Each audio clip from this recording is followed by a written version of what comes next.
My name is Sophia. I am living in San Antonio, where I grew up, and my connection to pulmonary arterial hypertension, the community, I'm a support group leader, and I'm also a patient advocate. I was experiencing syncope. I had a couple episodes where I passed out, and the doctors were telling me, I don't know what to tell you. I could keep you here all night, or I could let you go. The next week I passed out again, and I said, okay, we have to figure something else out here because I can't get any more of these bruises on my head. I said, okay, some doctor has to notice something. And I went to every doctor you could imagine, and then finally said, I'm going to send you to a doctor in Houston because I think you might have this rare disease. And if you do, you might not have that long to live. It was that whole story that they tell you when you're on the cusp of being diagnosed. So, of course, I went up to Houston, and I had a right heart cath, and they said, you have pulmonary arterial hypertension, you have about 4 years to live, and you need to find someone to raise your daughter. And this is not a joke, and we need you to stop working because your job now is trying to stay alive. And that was 22 years ago. I was super ambitious. Well, I'd say I still am, but sometimes the fatigue gets the best of me. But at that time, I was working 2 jobs and going to school and trying to raise my daughter. I mean, I was like a functioning zombie, and I was just determined to make things work for her and I. She was 5 at the time. And so I justified all of my symptoms that I had, like, well, obviously I'm sleepy because I'm always at work and I'm tired. Everything I experienced, the swelling of feet, maybe I need to elevate my feet more, my red hands and my red feet, maybe I'm getting too much sun. I mean, I came up with a reason for everything because I didn't want to slow down, really. I was 21. Well, back then, there were no pump options presented to me. The only thing I had was a channel blocker and a blood thinner and high hopes, and that was about it. So at that time, fortunately, a study drug was presented to me. And with much research, I determined that that was going to be the best option for me. That was the best route. There was a clinical trial. Actually, there were 2 side by side that were available. And I looked for the one that I guess fit for me a little bit more in my life because it was going to be held at a PH clinic, which is 3 hours from my house. And sometimes when you're doing studies, they require you to be there quite often in the beginning. I just made sure it was something I could commit to. I didn't really have that many other concerns except for, maybe some side effects and things like that. It was a study that I ended up joining that became one of the best decisions that I made. It was like, that whole fight or flight or sink or swim type of mentality for me, because you're telling me all of these heavy things about the direction of my life now, and the rest is going to be good decisions and high hopes, like I was saying earlier. So I said, okay, I need to be really serious about this, even though I'm young. If I want to be here long enough to see my daughter graduate, then I really need to make sure that this is like my top priority. So, the big old packet that they give you when you're about to join a clinical study, I went through every single page like if it was a research paper, and I highlighted and I had questions, and I've always been super thorough when it comes to my own personal health. I want answers. And so as long as you can give me those answers and let me know that if at any time I'm not happy with this study, or maybe I'm not feeling so well and I want to come off of it, I want to know that I'm still in control and I still have the option to do that. And of course, the doctors were very good about saying, hey, look, this is something that you're trying. Even though you're committing to it, it's something that you're trying. And if it doesn't work at any time, you can come off of it. And so that was what made me decide to go forward with being on a trial, being on a study. It was a commitment that I learned a lot from. I think I made 3 trips to Houston every week. So it was like, Mondays we would wake up at like 5 a.m. and drive 3 hours, get to the clinic, take my pill, and then sit for like a 6-hour period in which I was watching VHS tapes, I think, if that takes you way back. These classic movies in a little office in my doctor's office. I was just tucked away. Then I would go eat lunch and come back and take the next batch of my medicine. And then I was done for the day. And I kept telling myself, Sophia, this is the least that you could do for yourself. You want to live? You're just coming over here and watching movies. You've got this. Well, so, like with clinical trials, it just depends. Are they double-blinded where the staff and the patient don't know what you're taking? You're just optimistic. And that's kind of the study that I was on. And then as you progress through it, you have less visits and you learn how to be a thorough patient for the success of the trial and, of course, your own personal journey. And then, coming off of that, it was just, hey, I feel pretty good. If I'm supposed to be feeling something different, I don't. And so then I was like, what else do you have for me? I'll take it. I'll try it. Like, I was just so ready to use my body as this vessel to try anything that I could, because of course I had a great experience. And so from that point on, then other medicines became available, IV therapy. And I said, okay, if this is what you think is best for me, let's do it. And then that just became my whole objective with trying to treat myself and be an advocate for myself, was whatever you have, I'm going to try it, because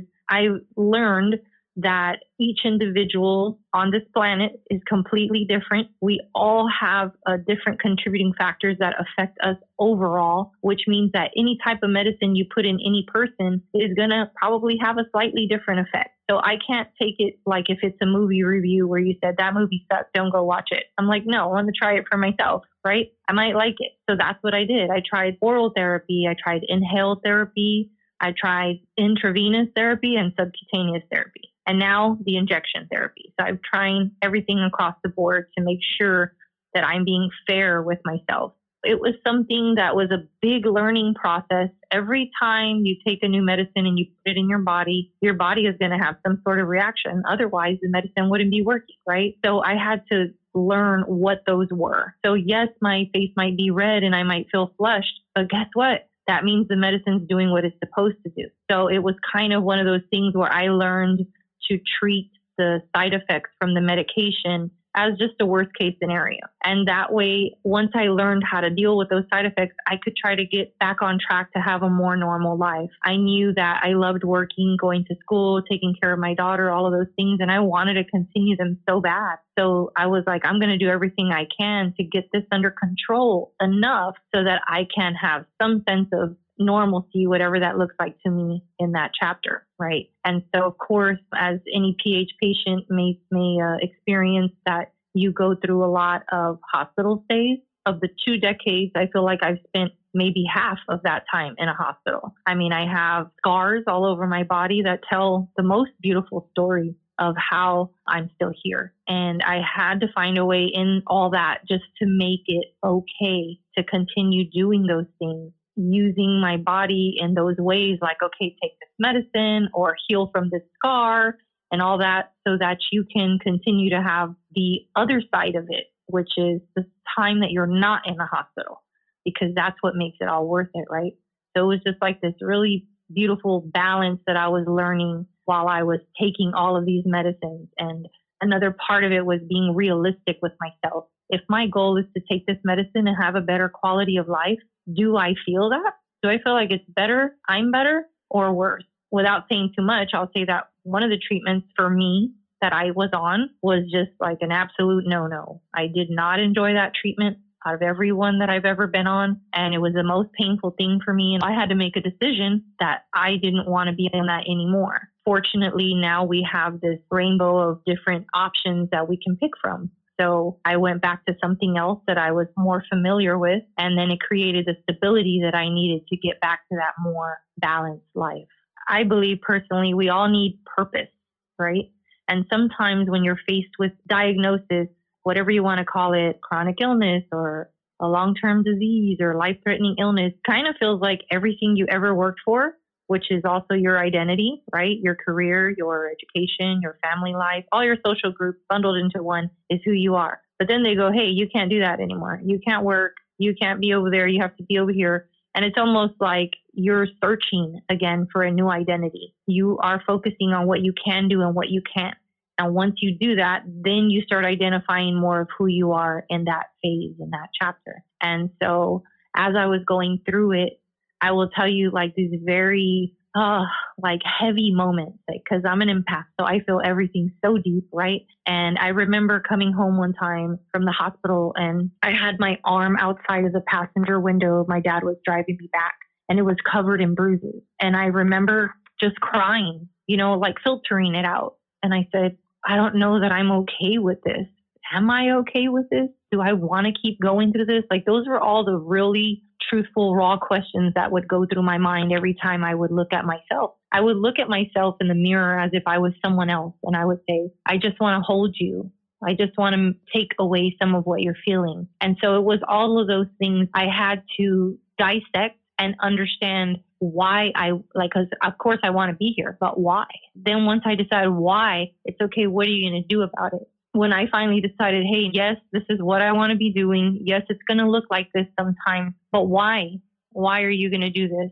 And who are you doing it for? And so I learned that every time I went into the hospital and I got a new scar, it wasn't for me. It was for someone else, because that story that I told someone else about that experience that I had shifted their life in some way. Maybe they needed to go on IV therapy and they didn't want to live anymore because they didn't want to go on IV therapy. And then here I come into their hospital room and I'm telling them my last experience. Look, this is why I'm here in the hospital. You can do this. It can look normal. It can get better. And then all of a sudden, this person calls me a week later and says, thank you for convincing me to get on this medicine. I'm alive and I'm with my family now. Things like that. So I understood that's my purpose. That's why I'm here. And that's what makes it okay.